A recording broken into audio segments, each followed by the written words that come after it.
special report. Now reporting, David Muir.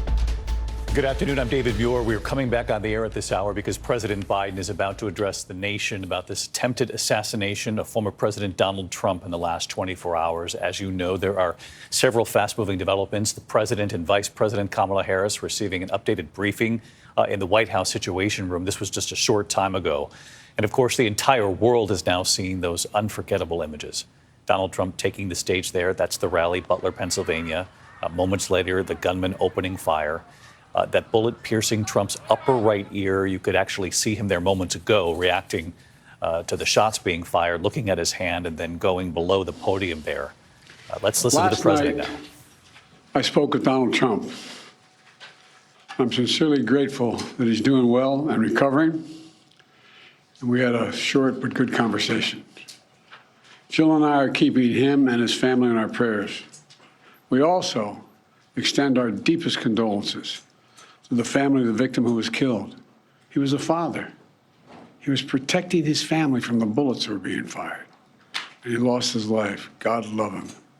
We're also praying for the full recovery of those who were injured. And we're grateful to the Secret Service agents and other law enforcement agencies and individuals who risked their lives literally for our nation. As I said last night, there is no place in America for this kind of violence or any violence for that matter. An assassination attempt is contrary to everything we stand for as a nation, everything. It's not who we are as a nation. It's not America. And we cannot allow this to happen. Unity is the most elusive goal of all, but nothing is important than that right now, unity. We'll debate and we'll disagree. That's not going to change. But we're going to not lose sight of the fact who we are as Americans. Look, Vice President Harris and I were just briefed in the Situation Room by my Homeland Security team, including the Director of the FBI, the Secretary of Homeland Security, the Attorney General, the Director of the Secret Service, my Homeland Security Advisor, the National Security Advisor, and we're going to continue to be briefed. The FBI is leading this investigation, which is still in its early stages. We don't yet have any information about the motive of the shooter. We know who he is. I urge everyone, please, don't make assumptions about his motives or his affiliations. Let the FBI do their job and their partner agencies do their job.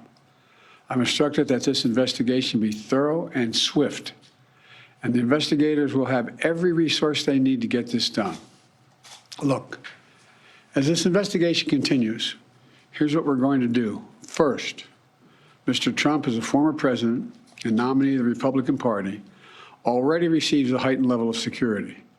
And I've been consistent in my direction to the Secret Service to provide him with every resource, capability, and protective measure necessary to ensure his continued safety.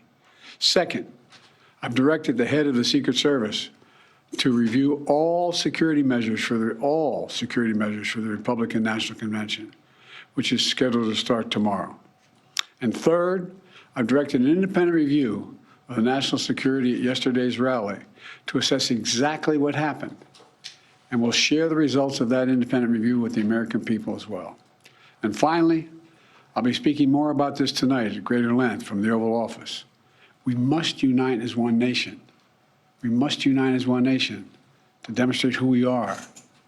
And so may God bless you all, and may God protect our troops. Thank you very much. Mr. President, when you spoke to President Trump yesterday, President Biden, Vice President Kamala Harris, and members of his national security team, the Attorney General right there leaving the Roosevelt Room, not long after they had been briefed in the Situation Room about the assassination attempt on former President Donald Trump in Pennsylvania less than 24 hours ago. You heard the president there outline a couple of things here moving forward. He has directed the Secret Service that they have every resource available to continue to keep former President Donald Trump safe moving forward. They will review all security measures for the Republican National Convention. That was the second thing he revealed there.